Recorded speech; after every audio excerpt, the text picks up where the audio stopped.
Hello, I'm H.G. Tudor. Harry's Wife, Archetypes series, another episode due out in the course of the day, finds itself languishing at the number 77 spot in the American Spotify chart. Not a particularly ringing endorsement of this podcast.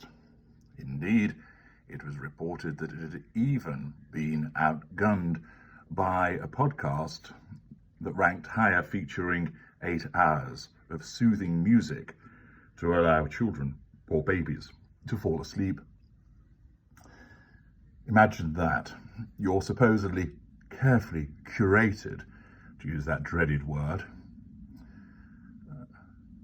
podcast that you believe is earth-shattering, groundbreaking, excellent material to listen to, is only languishing at position number 77, and there are more people that would make use of 8 hours of soft music and sounds to lull a baby into sleep than listen to what you have to say. Such knowledge, of course, would wound Harry's wife. She expects to be number one, because in her world, she is number one. She is the number one fashion icon. She is the number one bananitarian. She's the number one empathic individual. She's the number one individual that is changing lives through creating a particular narrative that apparently isn't afraid to stand in the face of structural racism. The delusion of her narcissism causes her to believe that everything that she does is amazing, that every project that she's involved in is golden and can only be successful. Of course, her track record is anything but.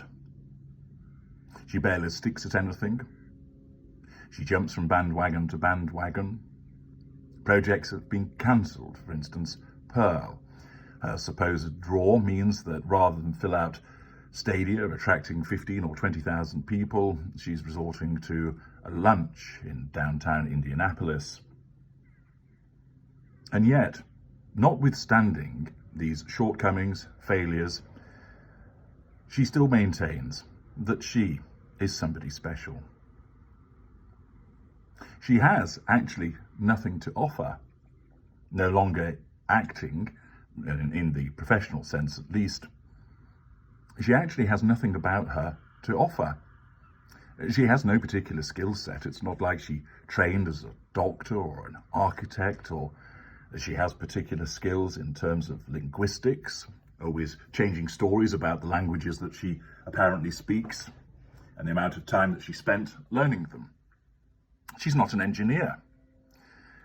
She isn't somebody that has perhaps learned skills that could save lives, that could enrich people's lives through innovation. She has none of those things.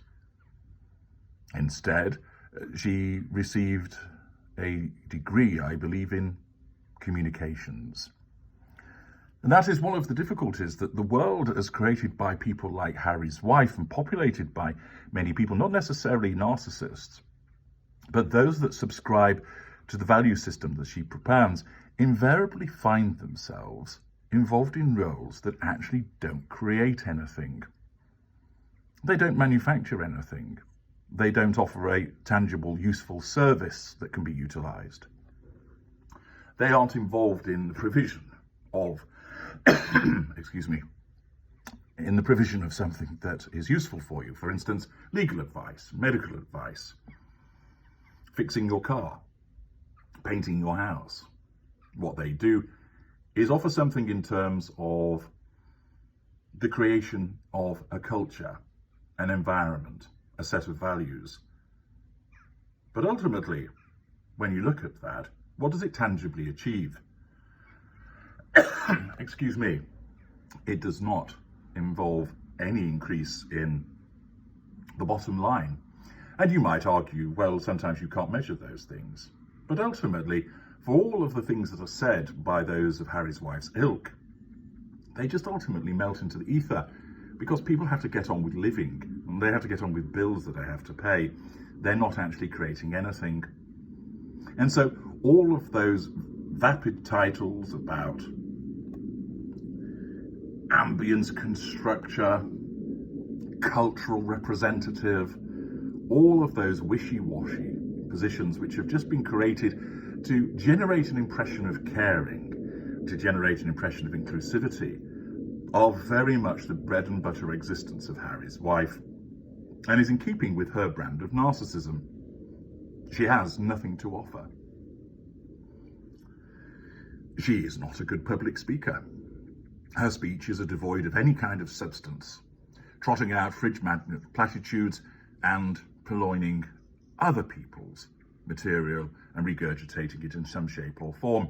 There's no original thought or idea. She is not a leader, although she likes to describe herself as a thought leader, but there is no evidence of that actually achieving anything. Her humanitarian efforts, or bananitarian as I call them, what do they actually achieve? Where's the list of things that have actually changed as a consequence of her involvement, other than superficial bandwagoning actions? The fact is, she is a beige individual, devoid of talent, devoid of any meaningful application of use to the world. She would be better going and learning a skill or trade, and if she wanted that privacy that she has repeatedly complained about, she could lead an honest living as a plumber, for example, or electrician. At least she'd be doing something productive. At least she would be exercising a skill or a trade or a craft. But no, that would mean effort, and that would mean plugging away at something for a period of time, and of course it's nowhere near as high profile as she believes that she's entitled to. Ever since she was much younger, her narcissism has driven her to want to get to a higher stage, a higher platform, because that is what it craves. Her narcissism, designed to cater for the prime aims of fuel control, character traits, and residual benefits, has always been there, trying to drive her onwards, to clamber up the greasy pole, to be a social climber, to be that gold digger. All of those phrases that are applicable to her are actually manifestations of her narcissism. And yet, having got herself in the position that she did, way above what many people would ever achieve, receiving a royal title, marrying into arguably the most famous royal family on the planet, having a platform, prestige, status, and of course wealth, she has routinely and repeatedly messed it up as a consequence of the fact that her narcissism, having got her there, can't keep her there. Its need for control means that she repeatedly fought against the very, and continues to fight against, the very organisation which actually puts her where she is. Without that, she would just be the D-list cable actress. Not that she would ever recognise that. And the fact that her Spotify programme languishes at number 77th position is testament to the fact that she has no innate talent in that regard. And, furthermore, that so many people actively dislike her because of the lies and behaviours that she engages in. She now has a double whammy. Not only is she not interesting of herself, but the way that she goes about things has meant that so many people dislike her that they are routinely looking for opportunities to lampoon her, ridicule her, point out her inconsistencies and lies, bringing to greater attention to more and more people the lies that are told, the inefficiencies, the ineffective way that she goes about things.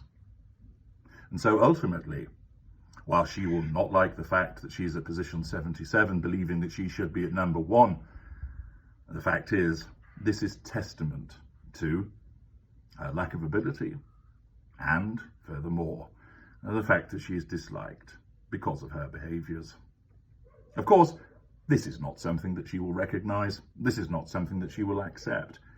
She will blame it on other factors as to the lack of success, and indeed believe that it should be, rightfully, number 1, as she remains cosseted by that illusion.